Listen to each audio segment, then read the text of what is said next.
1971 সালের 28 সেপ্টেম্বর মুক্তিযুদ্ধের ইতিহাসে এই দিনটি অনন্য। এই দিনে গেরিলা যুদ্ধের 6 মাস পেরিয়ে মুক্তিযুদ্ধের এক নতুন দিগন্ত উন্মোচিত হয়। বাংলাদেশ ও ভারতীয় সরকারের সহযোগিতায় কিলো ফ্লাইট গঠনের মাধ্যমে জন্ম নেয় বাংলাদেশ বিমান বাহিনী। শুরু হয় মুক্তিবাহিনীর আকাশপথে যুদ্ধের প্রস্তুতি। 9 জন বৈমানিক সহ মোট 57 জন ছিলেন এই ফ্লাইটের জন্মকালীন সদস্য।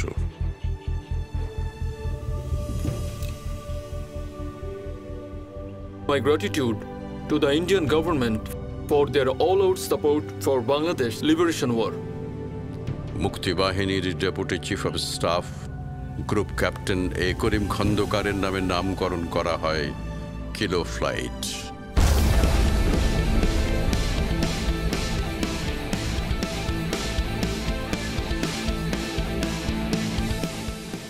1970-এর নির্বাচনের পর পশ্চিম পাকিস্তান সরকারের নানা টালবাহানায় ক্রমান্বয়ে উত্তপ্ত হতে থাকে বাংলার রাজনৈতিক পরিস্থিতি। তারই পরিপ্রেক্ষিতে 1971 সালের 7ই মার্চ নিজেদের দাবি আদায়ের লক্ষ্যে ধর্ম বর্ণ নির্বিশেষে বয়সের বেড়াজাল পেরিয়ে রমনা রেসকোর্স ময়দানে জমায়েত হয় লক্ষ জনতা। দূরদর্শী নেতা বঙ্গবন্ধু শেখ মুজিবুর রহমানের নির্দেশের জন্যই অপেক্ষমান ছিল এই জনতা। ইতিহাসের মহানায়ক বঙ্গবন্ধু তার সামনে অবস্থানরত 10 লক্ষ মানুষকে এবং তাদের মাধ্যমে 7.5 কোটি অধিকার বঞ্চিত বাঙালিকে সেদিন স্বাধীনতার ডাক দেন। সংগ্রাম পরিষদ গড়ে তোলো এবং তোমাদের যা কিছু আছে তাই নিয়ে প্রস্তুত থাকো। মনে রাখবা, রক্ত যখন দিয়েছি রক্ত আরো দেব, এদেশের মানুষকে মুক্ত করে ছাড়বো ইনশাআল্লাহ। এবারে সংগ্রাম আমাদের মুক্তির সংগ্রাম, এবারে সংগ্রাম স্বাধীনতার সংগ্রাম। জয় বাংলা। বঙ্গবন্ধুর বক্তৃতা ছিল এবার সংগ্রাম, মুক্তির সংগ্রাম, এবার স্বাধীনতার সংগ্রাম। এর তো আমরা সবাই বুঝলাম এবং এই কিছু করতে হবে। সেই ভাষণের পরে তো আর কোনো দ্বিধা থাকলো না। এটা আমাদের মধ্যে একটা জাদুমন্ত্রের মতো কাজ করেছে। এই দিয়ে 7ই মার্চের ভাষণ শুনলাম, সেটা লাগাইছে মন কোনো মতেই যাইতে চাই দেয় না, কারণ আমি তো বাস্তবেই পাকিস্তান অবস্থা দেখে এসেছি। 7ই মার্চই হচ্ছে স্বাধীনতা ডিক্লারেশন। অ্যাকচুয়ালি বক্তৃতাটা শুনলে বোঝা যায় শেষে উনি কি বলেছেন। 8 তারিখ থেকে 25 পর্যন্ত আমরা প্রায় গল্পের বইয়ের মতন ঢাকা শহরে ছিলাম। একটা আমূল পরিবর্তন আসছিল আমাদের জীবনে। 7ই মার্চের পর দ্রুত বদলাতে থাকে বাংলাদেশের সার্বিক চিত্র। 25 মার্চ বিকেলে গোপনে ইয়াহিয়া ঢাকা ত্যাগের পর সেই রাতে পাকিস্তান সেনাবাহিনী ঝাঁপিয়ে পড়ে নিরস্ত্র ঘুমন্ত বাঙালির উপর। সোনার বাংলা সোনালি হয়ে ওঠে হানাদারদের আগুনের লেলিহান শিখায়। প্রায় 1 কোটি মানুষ শরণার্থী হিসেবে ভারতে আশ্রয় গ্রহণ করেন। শুরু হয় মুক্তিযুদ্ধ। ক্যান্টনমেন্টে আমি দেখতে আরম্ভ করলাম যে আস্তে আস্তে আর্মি বিল্ড আপ করা হচ্ছে। সিভিলিয়ান ফ্লাইটস বলতে গেলে আর আসছিল না। যখন পাকিস্তানিরা শূন্য স্থানান্তর করছিল বিমানে সিভিলিয়ান পোশাকে, সংবাদটা আমরা বঙ্গবন্ধুকে দিলাম। 25শে মার্চ হঠাৎ তারা আর্মি নামিয়ে বাঙালিদেরকে মারতে আরম্ভ করে। ট্যাঙ্কের গোলা, মেশিন গানের গুলি, চারিদিকে আগুন পুড়িয়ে দেওয়া হচ্ছে, মানুষ হত্যা করা হচ্ছে, চিৎকার, অদ্ভুত এক পরিবেশ যেটা আমরা কোনোদিন ভাবতেও পারি না পাকিস্তানের যে এত নিষ্ঠুর হবে। পাকিস্তান আর্মি এই বাংলাদেশের উপরে অত্যাচার আরম্ভ করে দিয়েছে। তখন আমাদের বাসা থেকে সরে আমরা বাইরে বেরিয়ে গেলাম। তখন চারো সাইডে দেখলাম যেভাবে লাশ পড়ে আছে। আমাদের এই ক্যাপ্টেন আলমগীর সহ আরও 3 জন বৈমানিককে পাকিস্তানিরা হত্যা করেছিল। আমি রাওয়ালপিন্ডিতে আবার চলে আসলাম চাকলাতে, এবং 25শে মার্চ যে ঘটনাটা ঘটলো সেটা হোল জাতি বিশ্ব জানে। আমরা জানতে পারলাম 26শে মার্চ সকালবেলায়। ওখানে তখন ডন পত্রিকায় একটা ছোট্ট নিউজ দিল, 1 কলামে 1 ইঞ্চি 2 ইঞ্চি এরকম একটা ছোট্ট নিউজ, কিছু গোলাগুলি হয়েছে এবং এখন সম্পূর্ণ ইস্ট পাকিস্তান সম্পূর্ণ শান্ত। পরের দিন থেকেই আমরা যারা বৈমানিক ছিলাম, বাঙালি বৈমানিক, আমাদের সবাইকে গ্রাউন্ডেড করে দিল পাকিস্তান বিমান বাহিনী। তখন আমাদের ছুটি বন্ধ, ওদিকে দিকে যাওয়া বন্ধ, বাইরে বুকআউট বন্ধ। তাহলে এখন কি করা যায়? তখন আমি সিদ্ধান্ত নিলাম যে আমি চলে যাব। তখন আমি ওই যে মানে পালিয়ে আসলাম ওখান থেকে। কর্ন লিডার সাদরুদ্দিন উনি রিক্সা করে যাচ্ছিলেন, উনি হঠাৎ নেমে আমাকে থামিয়ে আমাকে জিজ্ঞেস করলেন, আসসালামু আলাইকুম স্যার। ওয়ালাইকুম আসসালাম। কি খবর বদরুল, কেমন আছো? জি স্যার ভালো, আপনি ভালো আছেন? এই তো ভালো আছি। বদরুল, তোমার ইচ্ছে কি বলো তো, তুমি কি করতে চাও? স্যার আমার তো পোস্টিং হয়ে গেছে, ব্যাক টু 25 স্কোয়াড্রন। আমাকে হয়তো যেতে হতে পারে। আমরা কিন্তু কেউ যাচ্ছি না, আমরা সবাই এখানেই থাকবো। স্যার আপনি থাকলে আমিও থাকবো। I want to join you. অনেক কষ্ট হবে কিন্তু অনেক রকমের প্রবলেম আছে, তুমি পারবে? স্যার আমি এক পায়ে রেডি, আপনি যদি আমাকে নেন I will go with you. ঠিক আছে বদরুল, আমি তোমাকে জানাবো। Thank you sir.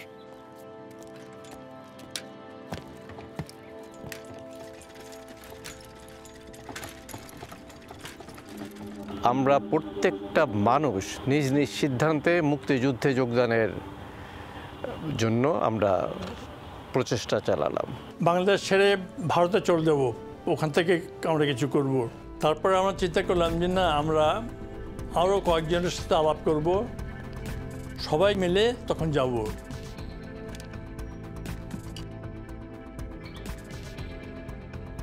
What do you think?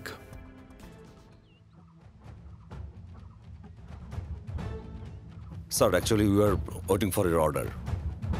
I'm done with Pakistanis. I'm going to India anyhow, sir. সুলতান, সবার উপর গোয়েন্দা নজরদারি আছে।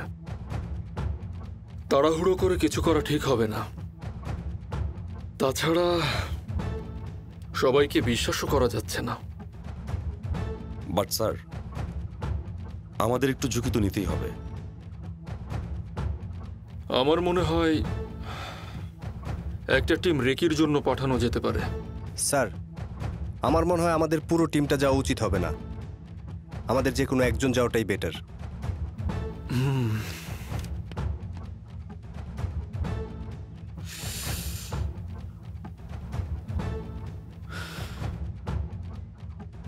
আচ্ছা, এক কাজ করো, নুরুল কাদেরকে রেকির জন্য পাঠিয়ে দাও, আর সবাই সতর্ক থাকো। নুরুল কাদের ফিরে আসলে তারপর আমরা মুভ করব। অবস্থা প্রতিকূল হলে প্রয়োজনে আমরা ছোট ছোট দলে ভাগ হয়ে যাব। আর একটা কথা মনে রাখতে হবে, আমাদের সবাইকে কিন্তু একসাথে ধরা পড়া যাবে না। ক্লিয়ার? স্যার,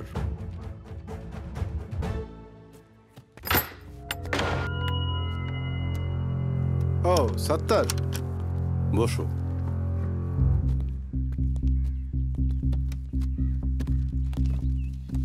সবকিছু ঠিকঠাক? পরিস্থিতি খুব একটা ভালো মনে হচ্ছে না। আমি ভাবছি খুব শীঘ্রই ইন্ডিয়া চলে যাব। আচ্ছা, তোমাদের কি প্ল্যান? আমিও সেরকম কিছু একটা ভাবছি। এখানে শুধু শুধু আর কত বসে থাকবো? কিছু একটা করতে হবে। এভাবে হবে বলে বসে থাকলে তো হবে না। কিভাবে যাবে সেটা বলো।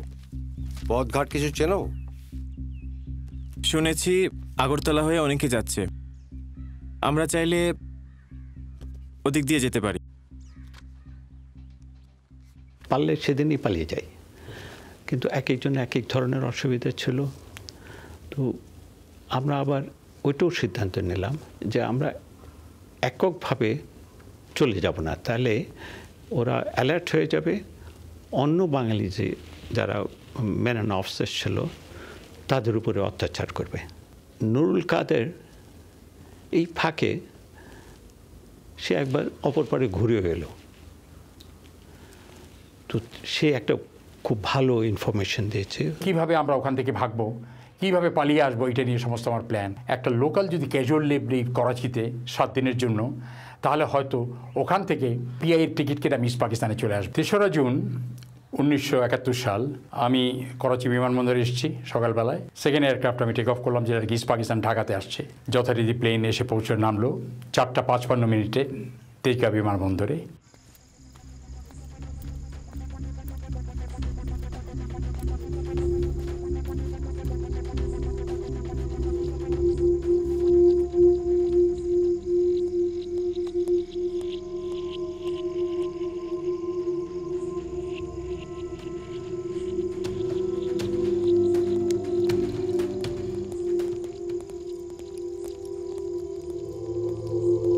Hello, Alam.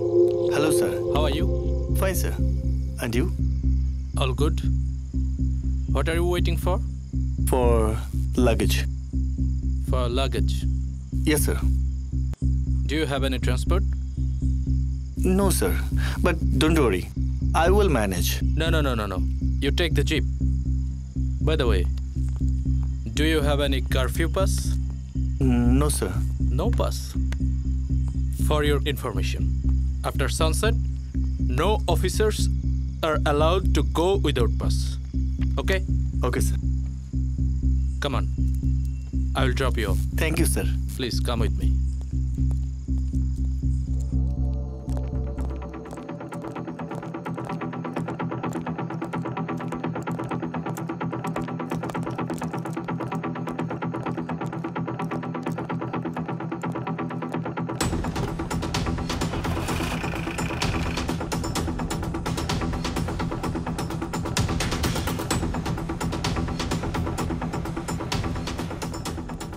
Okay, sir. Hello.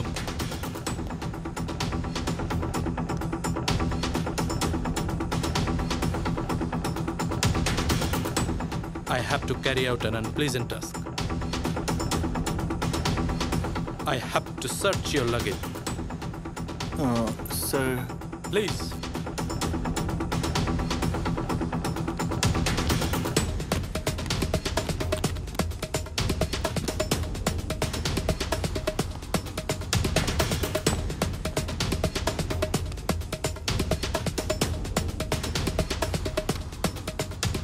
You brought your flying book?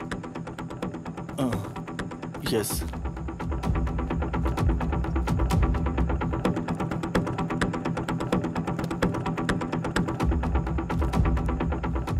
Oh my God. Why so much money?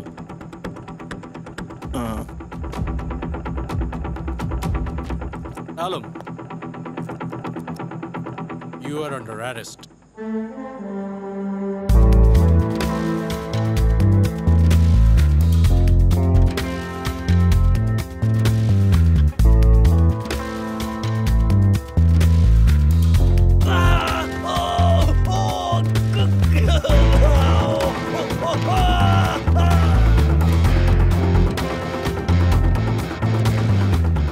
কিছুক্ষণ পরে একজন মেজর আসলো, বলো আমি মেজর সোনসো, ফ্লাইট ক্রু শামসুল আলম, তোমাকে এখানে আনা হয়েছে ইন্টারোগেশনের জন্য।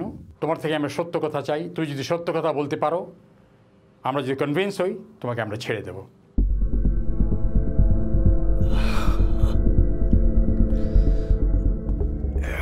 Alam, tell me the truth.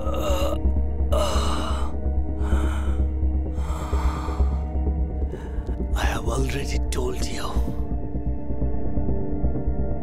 I am asking again. I have already told you.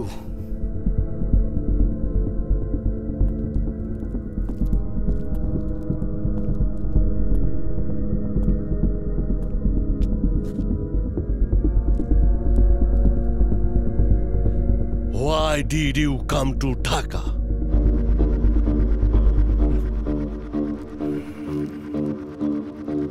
To take care of my family. সেই দিন সন্ধ্যার সময় মেজর আসলো, এসে আমাদের A4 সাইজের কতগুলি কাগজ দিল আমাকে, লিখে বলল তুমি স্টেটমেন্ট লেখো। থিমটা আমি লিখলাম যে আমি ডিসপ্যারেট হয়ে গেছি, আমার বাপ মার সাথে কোনো বাবা মার ভাই বোনের সাথে কোনো যোগাযোগ নাই, কোনো টেলিকমিউনিকেশন নেই। আমি ভেবেছি তারা জীবিত কি মৃত। ইস্ট পাকিস্তানে যে ঘটনাগুলি ঘটেছে সেটাকে আমাকে চিন্তিত করে তুলেছে এবং এই জন্য আমি ডিসপ্যারেট হয়ে চলে এসেছি।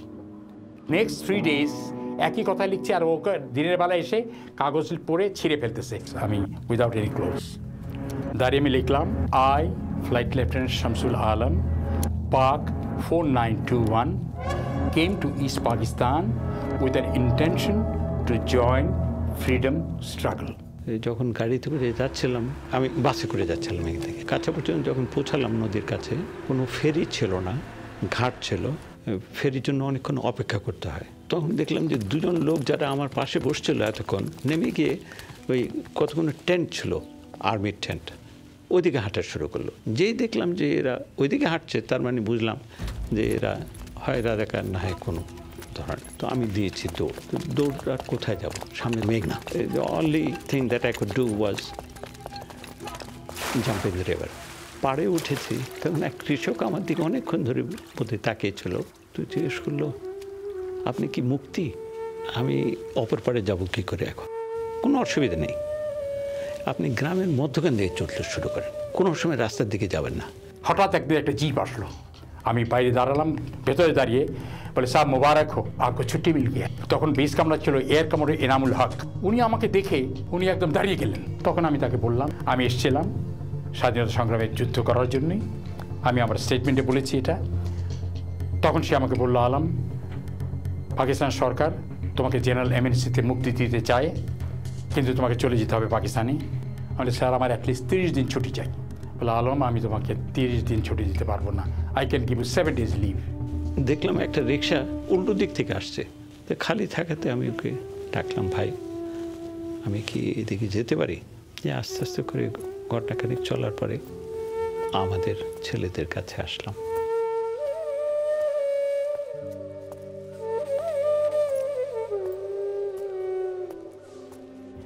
মালিবাগে যখন আমি ঢুকলাম ঘরে, তখন আমার ঘরে আমার বোন ছিল জানলার সামনে বসা। সে প্রথম আমাকে দেখলো, দেখে চিৎকার দিয়ে উঠলো ভাইয়া বলে। যাওয়ার সময় আম্মা খালি এটুকু বলল যে আমি তোমাকে বাংলাদেশের জন্য আল্লাহর কাছে দিয়ে দিলাম। আব্বা গাড়িতে করে নামিয়ে দিল, আমাকে নামিয়ে দিয়ে চলে আসলো। ওখানে লঞ্চ ঘাটে দেখলাম অন্য অফিসার ছিলেন, এয়ার ভাইস মার্শাল তখনকার দিনের গ্রুপ ক্যাপ্টেন খন্দকার, বাশার সাহেব ছিলেন, উইং কমান্ডার মির্জা রিটায়ার্ড উনি ছিলেন, আর আরেকজন ফ্লাইট লেফটেন্যান্ট রেজা উনি ছিলেন, উনিও রিটায়ার্ড, আর সাদরুদ্দিন সাহেব ছিলেন। সামনে রাজাকার, নৌকা ঘুরান, নৌকা ঘুরান, ওই সামনে রাজাকার, নৌকা। এই মাঝি, নৌকা ঘুরান, নৌকা ঘুরান। এ বদরু, তুমি কোনো কথা না বলে আমাদের পেছন পেছন নেমে যাবা।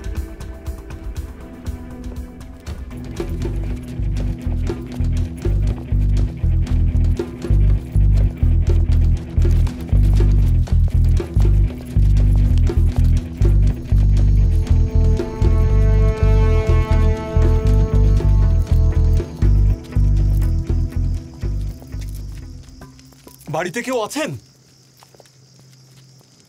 কেউ আছেন বাড়িতে?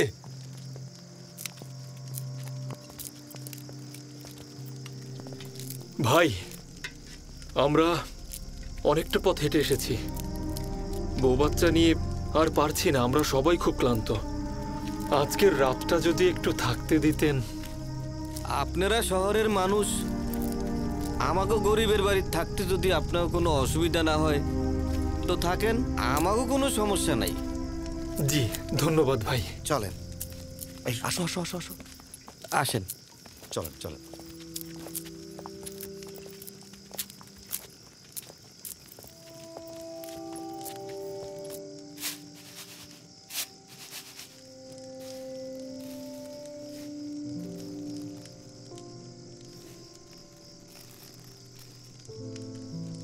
মানুষগুলারে কি খাওয়াইবেন?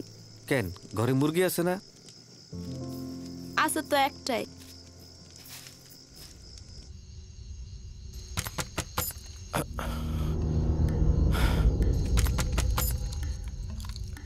এই আস্তে আস্তে। শূন্য হলে এই অস্ত্র দিয়ে ঠেকানো যাবে না। শান্ত হও, লেট মি সি।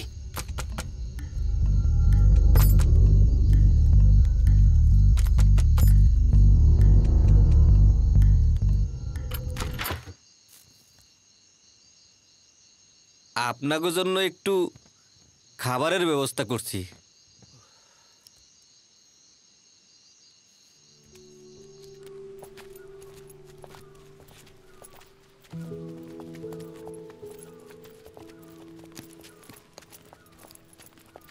আসো আসো।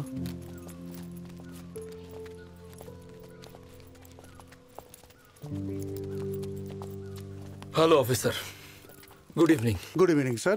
I am Group Captain A.K. Khandokar. Want to talk to your officer in charge. Please take some rest, sir. Our officer will come and talk Okay. to you. টানা প্রতিকূলতা উপেক্ষা করে দীর্ঘ ভ্রমণের ক্লান্তি নিয়ে ভারতে প্রবেশ করেন বিমান বাহিনীর সদস্যগণ ও বেসামরিক বৈমানিকেরা। আমি আগরতলায় গিয়ে যখন আমার অফিস ঠিকঠাক করলাম, হঠাৎ করে খবর পেলাম যে এয়ারফোর্সের কয়েকজন সিনিয়র অফিসার এসছেন। তারপরে গিয়েই দেখি যে সবাই আমার পরিচিত, এয়ার ভাইস মার্শাল খন্দকার সাহেব, সাদরুদ্দিন, তারপরে বাসার, এতগুলো সিনিয়র অফিসার, আর ওদের সাথে বিমানের বেশ কয়েকজন পাইলট। তারা প্রথমে স্থল বাহিনীর সঙ্গে বিভিন্ন সেক্টরে সম্মুখ সমরে যোগদান করেন। আমি গণবাহিনীটা দেখাশোনা করে শুরু করলাম, গেরিলা ফোর্স অফ সেক্টর 1। একটা খুবই অ্যাক্টিভ সেক্টর ছিল ওটা। ওই জায়গাটার নাম ছিল হরিণা, রামগড়ের ঠিক উল্টো থেকে নদীর উপরে। তো পুরো চট্টগ্রামটাকে আমরা কন্ট্রোল করতাম সেখান থেকে। মদুনাঘাটের অপারেশন করতে করতে তো আরও কয়েক মাস চলে গেছে। আমি প্রাথমিকভাবে তো till October I was with the army. তো আমি একটা অপারেশন ঠিক করলাম যে যাতে প্রাথমিকভাবে পাকিস্তানিদের একটা ধাক্কা দেওয়া যায়। ওরা চিন্তা করে যে আমাদের কিছু ফোর্স আছে কিনা সত্যিকারে। ফটিকছড়ি থেকে প্রায় 25 মাইল ভেতরে, চিটংয়ের কাছে, একবার রাইট অন দ্য আউটস্কার্ট। তো প্রথম দিন আমি রেকিতে গেলাম, আমার সাথে একটা ছেলে ছিল, কামাল বলে না। ওই দিন সারাদিন আমরা হেঁটেছি জায়গায় পৌঁছতে। কাছে গেলাম, দেখলাম যে একটা সোলজার চৌকিদারের মতন কীরকম লোক। কাছে গিয়ে প্রথম তাকে বন্দুকটা দেখালাম যাতে সে চিৎকার না করে। তারপরে ওকে বললাম যে তালা খুলে দাও। সে তো তখন চিৎকার শুরু করছে। So I fired a blank. আর উপায় ছিল না, কোন দিকে পালানো আমি বলতে পারবো না। আমি ওই তালার কাছে গিয়ে I fired on the lock, দরজা খুলেছি, তারপরে ভেতরে গেলাম। So use the rocket launcher. প্রথম স্ট্রাইকে উই হিট দ্য ট্রান্সফর্মার, সবচেয়ে বড় যেটা কাছে ছিল। এত বিকট আওয়াজ করে ওটা বাস্ট করেছে, আর ফায়ার ছিল এত বেশি। ওই অন্ধকার রাতে আমার মনে হয় আমরা নিজেই ভয় পেয়ে গেছি, এত আলো এবং ফায়ার। সমস্ত এলাকা অন্ধকার হয়ে গেল, শুধুমাত্র ট্রান্সফর্মার জ্বলার যে আলোটা ছিল ওইটা দিয়ে পুরো এলাকা আলোকিত হচ্ছিল, কিন্তু আর সব ইলেকট্রিক্যাল লাইন তখন নষ্ট হয়ে গেল। আগরতলা যাওয়ার পরে আমাদের সব সিনিয়র অফিসারদেরকে যারা ওখানে ছিলেন অলরেডি আমাদের মুক্তি বাহিনী থেকে, তারা এসে রিসিভ করলো। কিছুক্ষণ পরে ইন্ডিয়ান আর্মি থেকে এসে আমাদের সিনিয়র অফিসারদের সাথে কথাবার্তা বললো। 2 দিন পরে আমাদের হঠাৎ শুনলাম, আমাকে বলা হলো যে আমাদের সবাইকে দিল্লি নিয়ে যাওয়া হবে ফর ডিব্রিফিং। তো আমরা সব অফিসাররা চলে গেলাম দিল্লিতে, আর বাকি ফ্যামিলি ওদের সবাইকে নিয়ে যাওয়া হলো Kolkata. You are a fighter pilot, aren't you? Yes. Yes. Yes. Where was your last posting? I was posted in Dhaka. Dhaka from Sargodha. Dhaka. As OC, wing. Which squadron? Can you remember that? 25th Rescue Squadron. 14th Squadron. 14th Squadron. What's your pack number? 4974. 4259. 3733. What is the last aircraft you have flown? F-86. F6. Why do we want Pakistan to be divided?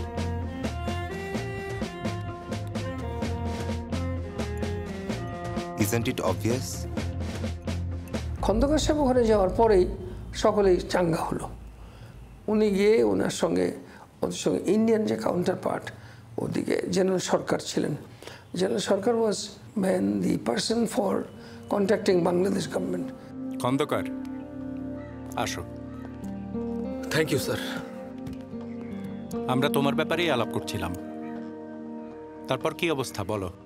Sir আমরা বিমান বাহিনীর বেশ কয়েকজন পালিয়ে আসতে পেরেছি এবং sir আরো অনেকে আসছে। আমরা তোমাকে মুক্তিবাহিনীর ডেপুটি চিফ অফ স্টাফ হিসাবে নিযুক্ত করার কথা ভাবছিলাম। তোমার কোনো অভিমত? I feel honoured sir. আমার মনে হয় অত তাড়াহুড়া করে কিছু হয় না, সব কিছু একটা পরিকল্পনা করে আগানোই ভালো। খালেদ ভাই, অনেক দিন থেকে তো বসে আছি, এভাবে আর কতদিন বসে থাকবো বলেন? আমাদেরকে সেক্টরে পাঠিয়ে দেবার ব্যবস্থা করে দিন না প্লিজ। বিমান বাহিনী গঠনের প্রক্রিয়া চলছে, আপনারা একটু ধৈর্য ধরেন, পরে তো আবার পাইলট খুঁজে পাওয়া যাবে না। হ্যাঁ তাও ঠিক। এদিকে বাশার ভাইও তার সেক্টর নিয়ে বেশ ব্যস্ত হয়ে পড়েছেন। শুধু বাশার ভাই না, ওনার সাথে সদ্দুদ্দিন সাহেবও আছেন। সুলতান মাহমুদও ইতিমধ্যে চট্টগ্রামে চলে গেছেন, 2 নম্বর সেক্টরে যুদ্ধ করছেন। তাছাড়া বিমান বাহিনীর বিশাল একটি অংশ দেশের বিভিন্ন সেক্টরে যুদ্ধ করছে। আপনারাও যদি চলে যান। যতদূর খবর পেয়েছি আলোচনা অনেক দূর এগিয়ে গিয়েছে। আমার মনে হয় না তোমাদের আর খুব বেশি দিন অপেক্ষা করতে হবে। আমরাও আর অপেক্ষা করতে চাচ্ছি না। আমাদের মুক্তিযুদ্ধ বিষয়ক অধিকাংশ বিষয় তাজউদ্দিন আহমেদ সাহেব প্রধানমন্ত্রী, উনি খন্দকার সাহেবের সঙ্গে আলাপ করেই করতেন। ইন্ডিয়ানরা আমাদের, আমি যতদূর জানি, আমাদের অফিসার্স যারা এরকম এয়ারফোর্সের যাদের ব্যাকগ্রাউন্ড, তাদেরকে বিভিন্ন সময় কাজে লাগাতেন। তো ওরা তখনই হয়তো প্রাথমিকভাবে কিছু চিন্তা ভাবনা করেছেন। ইফ উই অনলি হ্যাভ, যদি আমরা শুধু যন্ত্রগুলো পাই যারা দরকার, ওরার যন্ত্র এবং অন্যান্য, তাহলেই তো নিজেদের ইয়ে হতে পারে। ভারতের কয়েকজন অফিসার্সকে তাদেরকে বললাম যে আমাদের প্লেন দেন, প্লেন দিয়ে আমাদের জায়গা দেন, সেখান থেকে আমরা কাজ করব। Good morning, gentlemen. Let me welcome you all in this session. You know, Bangladesh is fighting against Pakistan. Our friend India is with us. Let me introduce Honorable Minister, Ministry of Defense of India, Mr. Jagjeevan Ram, Air Marshal Harichand Diwan, Mr. K.B. Lal, and Mr. Ashok Roy. On my right, Group Captain Abdul Karim Khandokar. He is Deputy Chief of Staff of Bangladesh Force. Khandokar, these gentlemen are here to talk to you about formation of Bangladesh Air Force. Thank you, sir. And good morning to all. Sir, we are fighting against Pakistan force. Situation is getting worse. Our pilots are ready to fly. Sir, can you give us some fighter aircraft? Can I answer, sir? Sure. At this moment, we don't have the capacity to provide you with any aircraft. You can fly with our squadron if there is no objection from you. Our pilots will be under the command of which country? Definitely India. Which law they will have to follow? Bangladesh or India? Naturally, it will be Indian law. Sir, it would be best if they can arrange an airfield and some aircraft. Our pilots and ground crews will take care of the rest.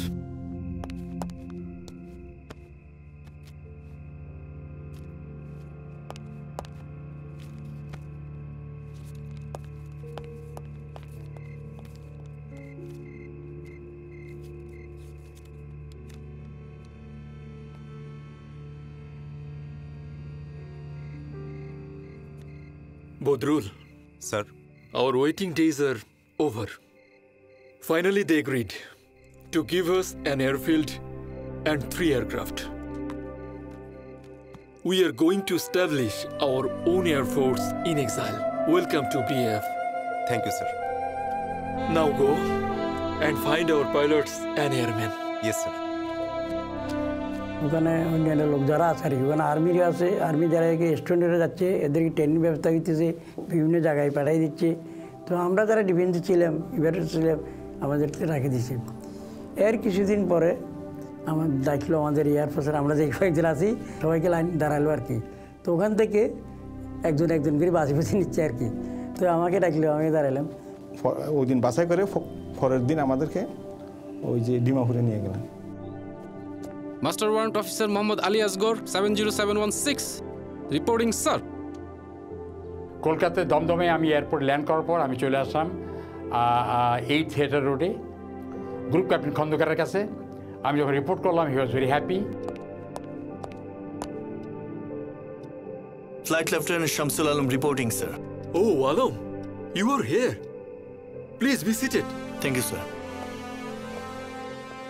Alam, I heard you got arrested.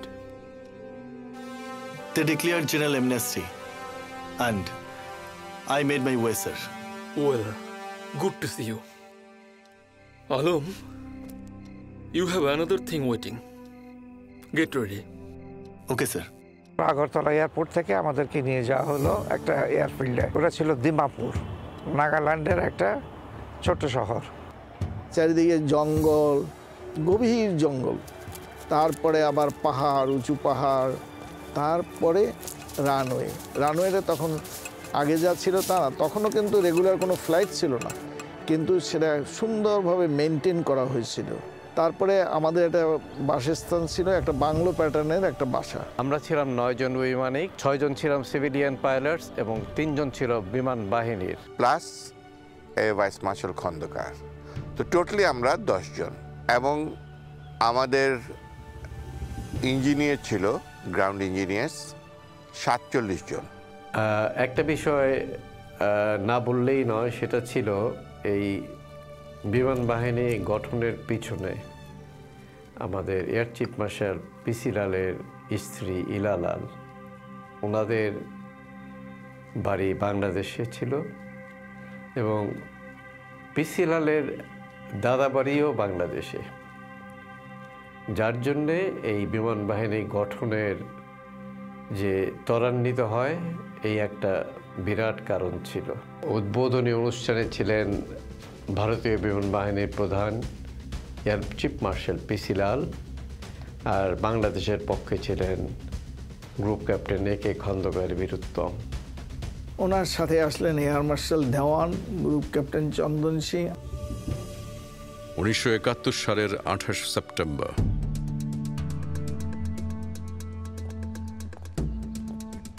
Hello, Khondkar. Good morning. Good morning, sir. How are you? Fine, sir. Hello, Khondkar. Good morning. Good morning, sir. Present! Arms!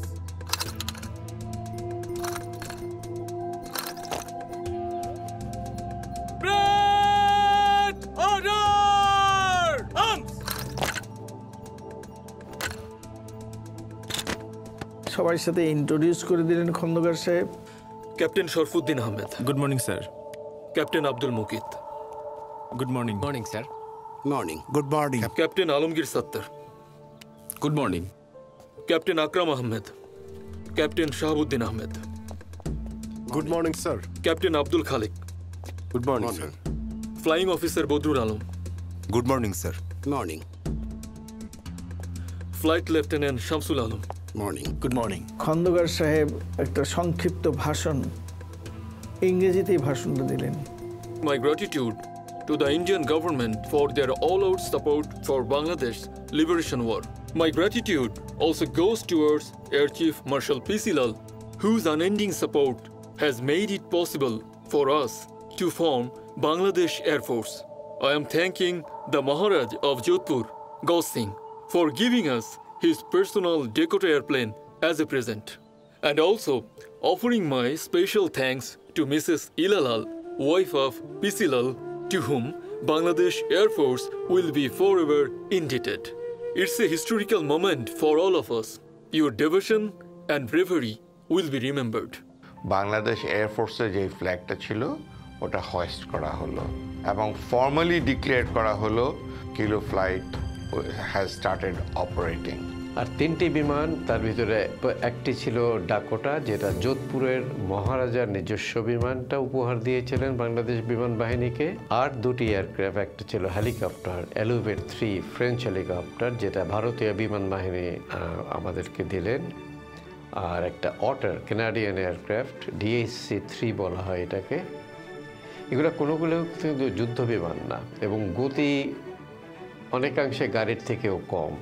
আমাদেরকে 3টে জাহাজ দিয়েছিল বলে আমরা ভাবলাম যে এইটা squadron বলাটা ঠিক হবে না, তাই আমরা এটাকে ফ্লাইট হিসেবে গণনা করলাম। বাংলাদেশ বিমান বাহিনী গঠনের পর ভারত সরকারের দেওয়া 3টি বিমান যুদ্ধ বিমান না হওয়াতে বিমানগুলোকে যুদ্ধ বিমানে রূপান্তরিত করতে হয়। একই সাথে চলতে থাকে প্রশিক্ষণ। সব জায়গায় দেখা গেছে যে জেড ফোর্স, এস ফোর্স সবাই এক একটা ফোর্স ছিল আর কি।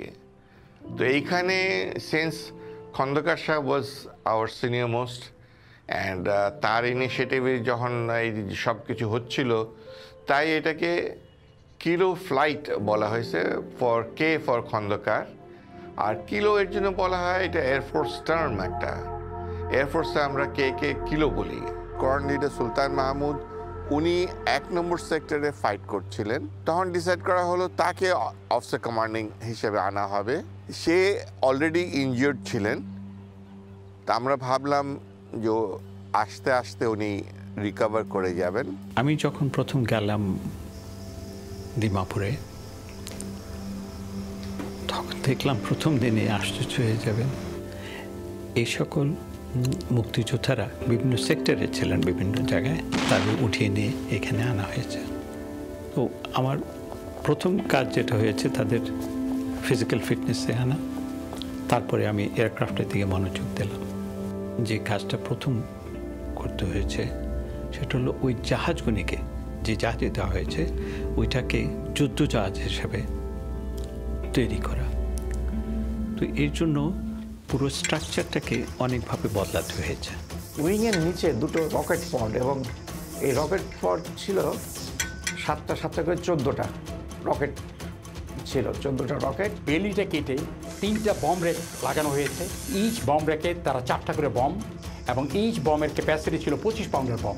আর টেলের দিকে 10টা বম বে করা হয়েছিল, ওটিকে ড্রিল করে খুলে ফাঁক করে ওইখানে বম ড্রপের জন্য। একটা পিন করলেই ম্যানুয়ালি এটা হতো, অটোমেটিক্যালি যেরকম প্রথম মহাযুদ্ধের বিমান যেভাবে ব্যবহৃত হয়। ওই পেটের কাছে কতখানি জায়গা কাটছে, ওইখানে হেভি মেশিন গান। এখানে একজন গানার বসবে, সে গান দিয়ে সে বাইরে যে সমস্ত টার্গেট হোক সেটা ধ্বংস করার চেষ্টা করবে। এরপর থেকে আমাদের ট্রেনিং আরম্ভ হয়ে গেল। আমরা কেউই এইসব জাহাজ আগে ফ্লাই করিনি, কাজে আমাদের সবাইকে কনভার্ট করতে হলো। চন্দন সিং যিনি, উনি আমাদেরকে সব কার্যক্রমের ডাইরেক্ট ইনচার্জে ছিলেন। ঘোষাল সাহেব এসে নিজেকে পরিচয় দিলেন যে আমি আপনাদের ইনস্ট্রাক্টর হব আগামী এই কয়েকদিনে যেদিন থাকবেন আপনাদের। এখন আমার দায়িত্ব হচ্ছে আপনাদের কনভার্সন করা। আমাদের এয়ারক্রাফট সম্পর্কে জানালেন উনি, এয়ারক্রাফটের ইঞ্জিন পাওয়ার কত, বেসিক জিনিসগুলি আমাদের বললেন। আমাদের যে ভারতীয় প্রশিক্ষক ছিল তার নাম ছিল ফ্লাইট লেফটেন্যান্ট সিংলা। তাকে জিজ্ঞেস করা হলো যে এই পাইলটদেরকে প্রশিক্ষণ শেষ করতে কতদিন লাগবে। Good evening, sir. Make the team operational within a week. How can? I don't know. Basically আমাদের বেসিক ইঞ্জিন সম্পর্কে জানিয়ে আমাদের ফ্লাইংটা খুব ত্বরান্বিত করা হয়েছিল। আমরা এখন ফ্লাইং শুরু করলাম সবাই।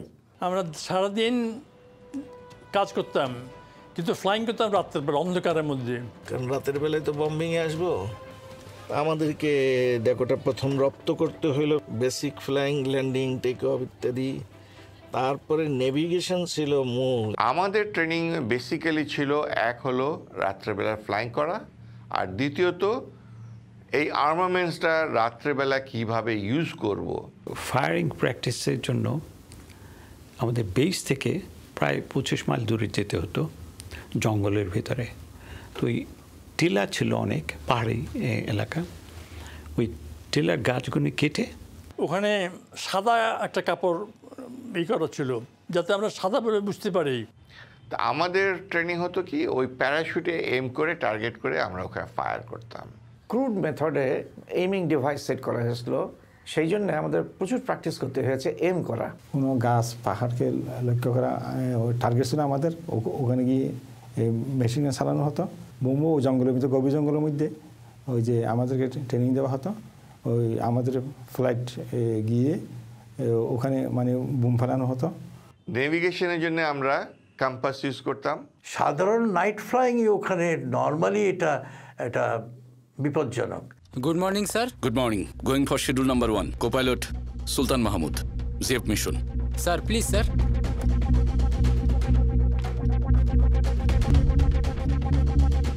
Thank you sir.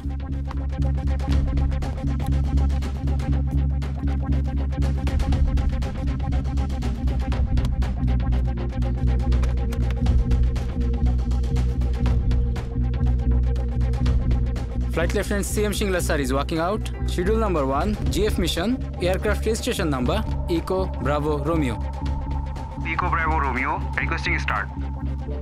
Eco Bravo Romeo, Dimapur Tower, startup approved. Temperature 30 degrees Celsius, time 52.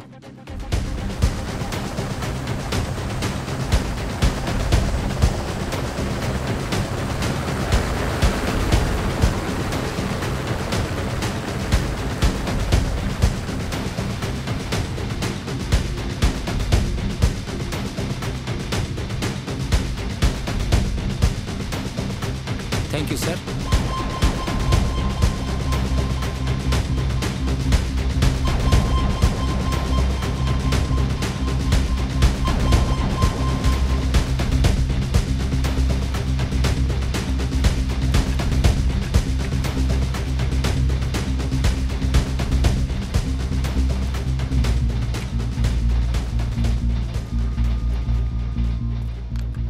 Victor Tango Eco Bravo Romeo, Dimapur Tower, area 10 miles south, report entering south.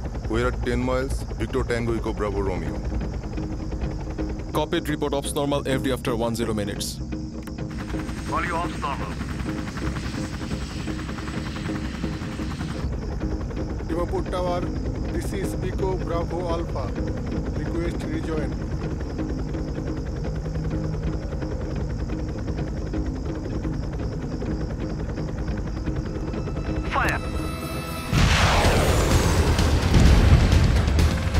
আমাদের পরিকল্পনা হলো 3রা নভেম্বর 1971 ঢাকায় আক্রমণ করা। খন্দকার সাহেব 30 তারিখেই আমাদের রাতের বেলায় আমাদেরকে সম্পূর্ণটা ব্রিফ করলেন আমাদের কি করতে হবে। 2 তারিখ সকাল 10টার দিকে আমরা ওখান থেকে কৈলাসশহর আসব। কৈলাসশহরের পরে রাত্র আমরা 2:30টার সময় টেক অফ করবো কৈলাসশহর থেকে ঢাকা বিমানবন্দরের উপরে আক্রমণ করার জন্য। সেই ওনারা দেরি করতে করতে 11টার সময় আসলেন। চন্দন সিং আর আমাদের ইনস্ট্রাক্টর ছিল স্কোয়াড্রনের সঞ্জয় কুমার চৌধুরী, দুইজনে আসলেন। এসে খন্দকার সাহেবের হাতে একটা টেলেক্স দিলেন যে দ্যাট মিশন ইজ ক্যান্সেলড। ওরা ক্যান্সেল করেছিল এই জন্য যেটা একেবারে শিওর ডেথ। ঢাকাটা খুব স্লো মুভিং এয়ারক্রাফট, শটডাউন করা খুব ইজি ছিল। এই চলতো 100 অক্টেন ফিউল দিয়ে, ওর এক্সজস্ট দিয়ে ব্লু ফ্লেমটা দেখা যেত। পরে যেটা আমরা শুনতে পাই যে Indian prime minister Indira Gandhi তখন ইন্ডিয়াতে না, উনি বাইরে ছিলেন, ইন্টারন্যাশনাল উনি লবিং করে বেড়াচ্ছে বাংলাদেশের জন্যে চারিদিকে। উনি ফেরত না আসা পর্যন্ত ডেটটা ডিসাইড করা যাবে না। It's a kind of suicide mission, you know. Do we have a choice? Well, the decision behind selecting Chittagong and Narangan's fuel dump is obvious that Pakistanis will suffer severely. No doubt. But what about Dakota? Clarifications yet to come. Dakota won't fly as far I know. Otter will go to Chittagong and Aluit will attack Narayanganj. Okay. All right. জাহাজ যেহেতু খুব বেশি স্পিডের নয়, তো ওরকম ধরনের টার্গেটে থেকে প্রথম যাওয়া উচিত যে সে সেফলি ফিরে আসতে পারবে আফটার অ্যাটাকে। তখন হাইকমান্ড থেকে যৌথভাবে সিদ্ধান্ত হয়েছিল যে এমন কিছু টার্গেট অ্যাটাক করা যে যাতে পাকিস্তানিদের নার্ভটা একবার শেক করে ওঠে। So, it is decided that Otter will attack Chittagong Depot and Alouette at Narayanganj Depot. You have to fly low to avoid radar. First, Otter will go to Kamalpur for refueling and Alouette at Teliamura. At 2100 hours after refueling, Otter will take off for operation from Kamalpur and Alouette from Teliamura.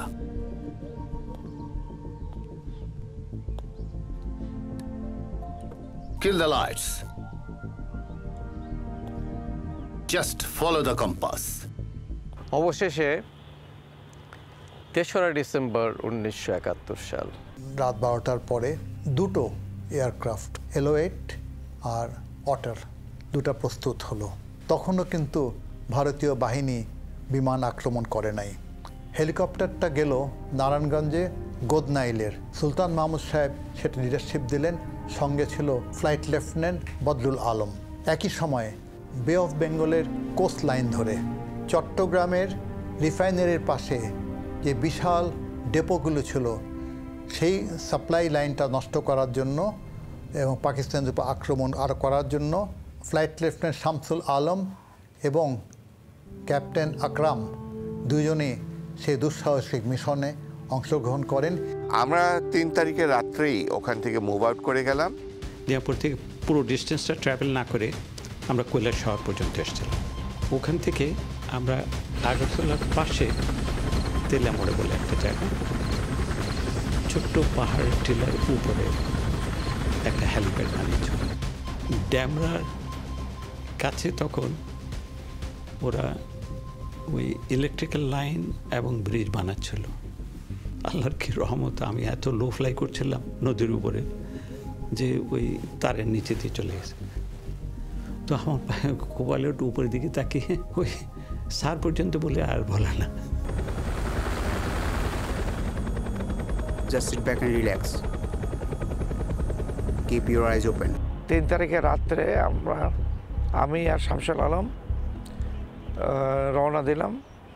Dimapur থেকে move করে প্রথমে কৈলাস শহর একদিন থেকে আবার ওখান থেকে কমলপুরে যাওয়া হলো। এবং তখন আমাদেরকে বলা হলো আমাদের টার্গেট কি। টার্গেটটা হলো চিটাগংয়ের এক বার্মা স্টারের ফুয়েল ডাম্প আছে, গুপ্তকালে প্রচুর ফুয়েল থাকতো ওখানে, ওই ফুয়েল ডাম্প আমাদের অ্যাটাক করতে হবে। Thank you. Echo bravo romeo, Kamalpur tower start approve, temperature 25 time 01।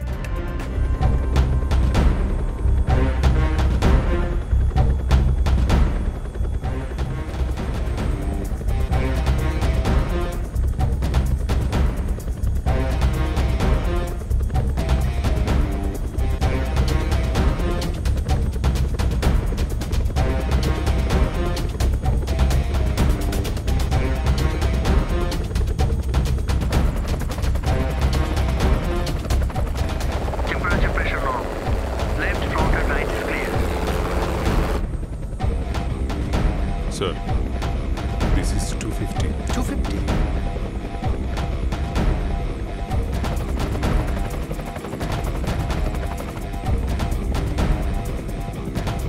Sir, target in sight.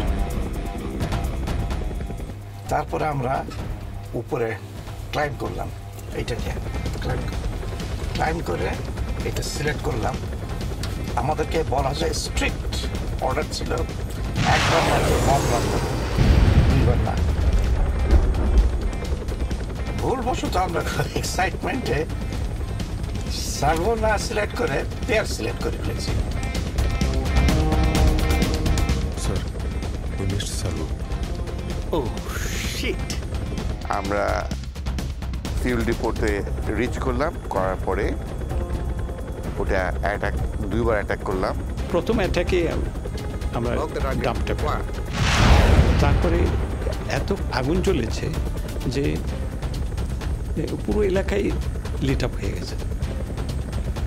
দুটো লাভ হয়েছে আমাদের, আমরা চোখে ভালো করে দেখতে পারলাম আর অন্য কোনো টার্গেট নিয়ে দেখতে পেলাম। Should we take another attempt? Yes, sir. Okay. Dive. Speed high.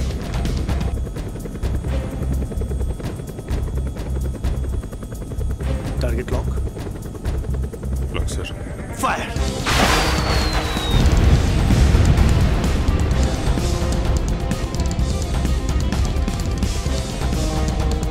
Saru ji.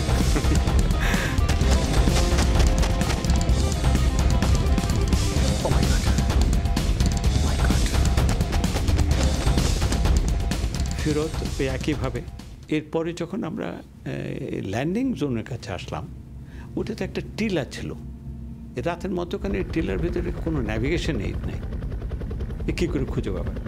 শেষ মাথায় যখন পৌঁছেছি তখন দেখি যে নিচে থেকে কে জানে টর্চ বাতি মারছে, কিন্তু ওই টর্চের light was good enough because I could at least feel that there is someone on the ground. আর আমার ল্যান্ডিং লাইটসটা জ্বালাতেই দেখতে পেলাম যে ওইটাই আমাদের হেলিপ্যাড।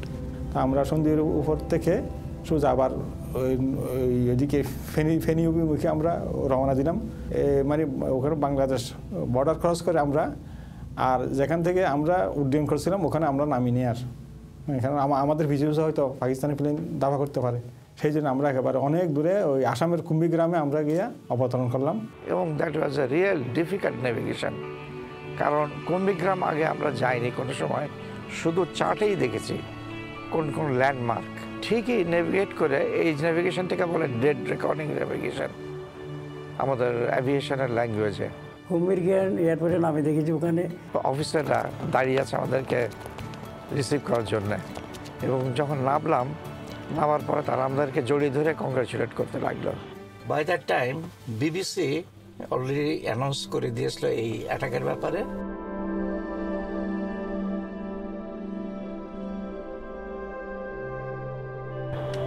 তখন আমি বুঝলাম যে আমি আর শামসুল আলম বুঝলাম যে এটা সাকসেসফুল মিশন। 3 তারিখে মাহার রেজিমেন্টের একজন কোম্পানি কমান্ডার আমাকে ওয়্যারলেসে জানালো মুক্তিবাহিনীর বিমানগুলো ঢাকা এবং চট্টগ্রাম আক্রমণ করেছে সফলভাবে। স্বাধীন বাংলা বেতার কেন্দ্র তো তখন একেবারে ভয়ানক রকমের উচ্চকিত। তখন ওখানে প্রচুর বিদেশি সাংবাদিক ছিল, ব্রিটিশ, আমেরিকান। আপনারা দেখেন তখনকার ওই সময় যে টাইম ম্যাগাজিন, নিউজ উইক, এরা গার্ডিয়ান ইংল্যান্ডের, তারপরে লন্ডন টাইমস, দি টাইমস এরা, তারপরে দি টেলিগ্রাফ, ডেলি টেলিগ্রাফ, সবগুলোতেই, এমন নিউ ইয়র্ক টাইমসে ওই যে মুক্তিযোদ্ধাদের গেরিলাদের ছবি দিয়ে একটা বিখ্যাত বেরোলো। মুক্তিযুদ্ধের যত অপারেশন হতো, খবর তথ্য পাওয়া যেত যে মুক্তিযুদ্ধরা একটা ভালো অপারেশন করেছে, সঙ্গে সঙ্গে সেটা স্বাধীন বাংলা বেতার কেন্দ্রে চলে যেত। আর আমাদের আর একটা পত্রিকা ছিল জয় বাংলা, খুব চলতো। জয় বাংলাতেও অনেক তথ্য দিয়ে সমস্ত করা হতো। গেরিলাদের মধ্যে এগুলো যে কোনো তথ্য, যে কোনো খবর, মানে আমাদের যেখানে সাফল্যের ব্যাপার, সেটি বড় রকমের ইয়েতে এসছে। 1971 সালের 3 ডিসেম্বর কিলো ফ্লাইটের আকস্মিক আক্রমণে ভিত কেঁপে ওঠে পাকিস্তান হানাদার বাহিনীর। এই আক্রমণের মাধ্যমে তারাই প্রথমে বাংলাদেশের অভ্যন্তরে পাকিস্তান সশস্ত্র বাহিনীর বিরুদ্ধে বিমান আক্রমণ শুরু করেন। পরবর্তী 12 দিনে কিলো ফ্লাইটের অ্যালুয়েট এবং অটার বিমান পাকিস্তানি বাহিনীর বিরুদ্ধে 50টিরও বেশি সফল আক্রমণ পরিচালনার মাধ্যমে তাদের বিশাল ক্ষয়ক্ষতি সাধন করে।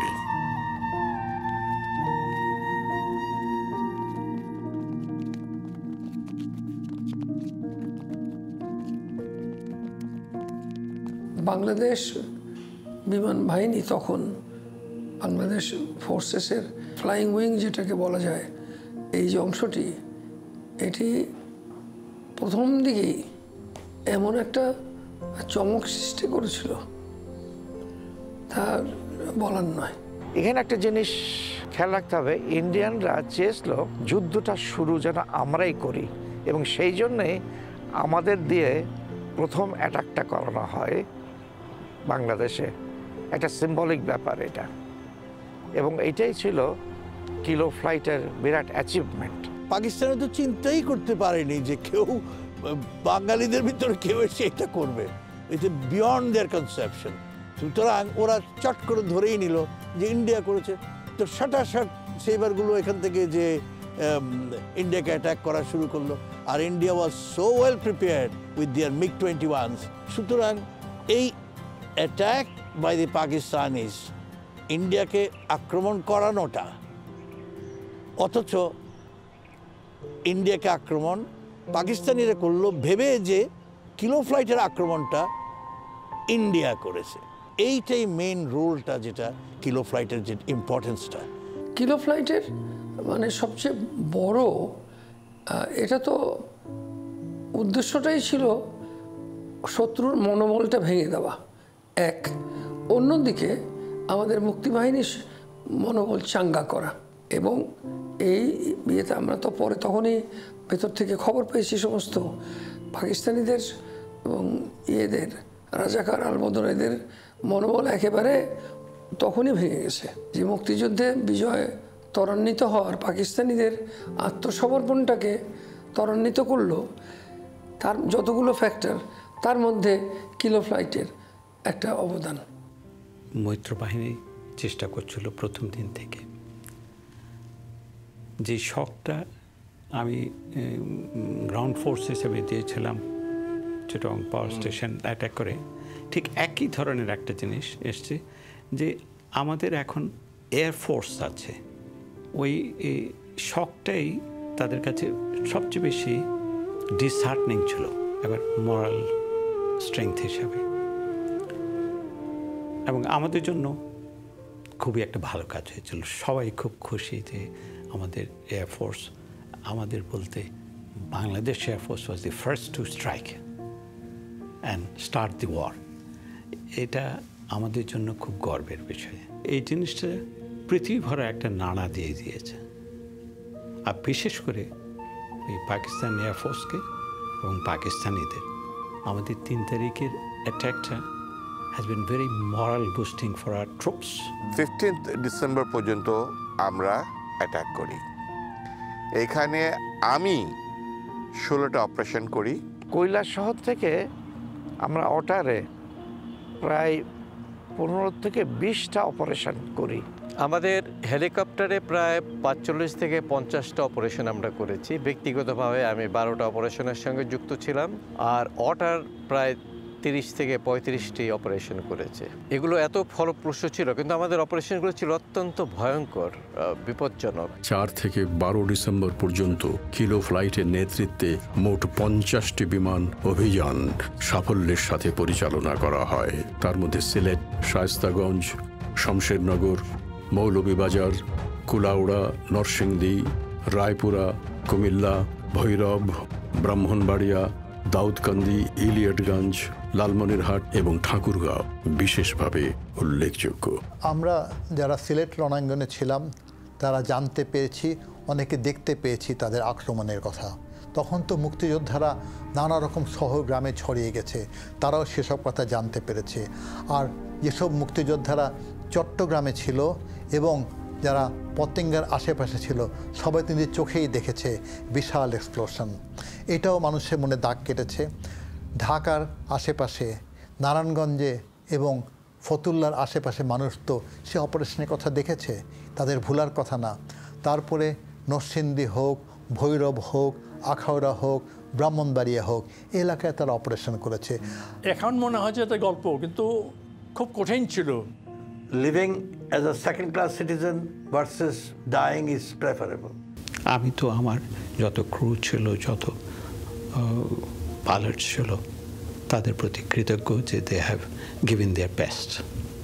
ইনিশিয়েটিভ নিয়ে ওরা নিজেদের খুশিতে তারা গিয়ে জাহাজগুলো খুব ভালো মেনটেন করেছে এবং আমি আজকে বলবো বড়াই করে যে তাদের জন্যই এই জাহাজগুলো ফ্লাই করতে পেরেছে, যুদ্ধ করতে পেরেছে। পাইলটদের কথা বলতে পারি, তারা এত জীবন ছেড়ে দেশের জন্যে ট্রেনিং নিয়েছে এবং কীভাবে এসব কাজ করেছে আমি অবাক হয়ে গেছি। ওদের প্রতি আমার শ্রদ্ধা হয়েছে, পুরো শ্রদ্ধা হয়েছে যে তারা এভাবে কী জন্যে মানুষ করে। তাদেরকে তো আমি ডেকে নিয়ে এসেছি, তারা অনেক আত্মীয় স্বজনের সঙ্গে দেখাই নেই, কথাই নেই, তো কিছু যায় না। তারা বলছে আমাদের এই কাজটা আমাদের শেষ করতে হবে, এই পাকিস্তানকে আমাদের শেষ করতে হবে। এবং ক্ষুদ্র মনটা আমার শুধু air force. And I know nothing, as I said earlier, more and better than the Air Force. So, Air Force's চারপাশে যদি আমরা সুন্দর একটা পরিবেশ গড়ে তুলতে পারি, then we shall have done our part in the little time that we stay. And you can make this an Eden if you want to. মনে রাখতে হবে আমাদের মাত্র 2টো এয়ারক্রাফট এবং সফট এয়ারক্রাফট, এগুলি স্পিড খুব কম, তার মধ্যে তারা এতগুলি 56টা অপারেশন করেছে, এটা তো জানা উচিত। বাংলাদেশ বিমান বাহিনী এই যে উদ্যোগটি নিয়ে বাংলাদেশ মুক্তিযুদ্ধের একটা অত্যন্ত গৌরবজনক অধ্যায়, সেটিকে রেকর্ড করে রেখে জাতির সামনে পেশ করার উদ্যোগ চেষ্টা করছেন, এটিকে আমি শুধু স্বাগত জানাই তাই নয়, আমি মনে করি এটিও আমাদের জন্য গৌরবের বিষয়। আমি যে এসেছি জয় বাংলার বজ্রকণ্ঠ থেকে, আমি যে এসেছি ৭১-এর মুক্তিযুদ্ধ থেকে, এসেছি আমার পেছনে হাজার চরণ চিহ্ন ফেলে, শুধাও আমাকে এত দূর তুমি কোন প্রেরণায় এলে? তবে তুমি বুঝি বাঙালি জাতির ইতিহাস শোনো নাই, সবার উপরে মানুষ সত্য, তাহার উপরে নাই। একসাথে আছি, একসাথে বাঁচি, আজও একসাথে থাকবই, সব বিভেদের রেখা মুছে দিয়ে সাম্যের ছবি আঁকবই। পরিচয় আমি বাঙালি, আমার আছে ইতিহাস গর্বের, কখনোই ভয় করি নাকো আমি উদ্যত কোনো খড়গের। শত্রুর সাথে লড়াই করেছি, স্বপ্নের সাথে বাস, অস্ত্রেও শান দিয়েছি যেমন, শস্য করেছি চাষ। একই হাসি মুখে বাজায়েছি বাঁশি, গলায় পড়েছি ফাঁস, আপোষ করিনি কখনোই আমি, এই হলো ইতিহাস। এই ইতিহাস ভুলে যাব আজ আমি কি তেমন সন্তান, যখন আমার জনকের নাম শেখ মুজিবুর রহমান। তারই ইতিহাস প্রেরণায় আমি বাংলায় পথ চলি, চোখে নীল আকাশ, বুকে বিশ্বাস, পায়ে উর্বর পলি।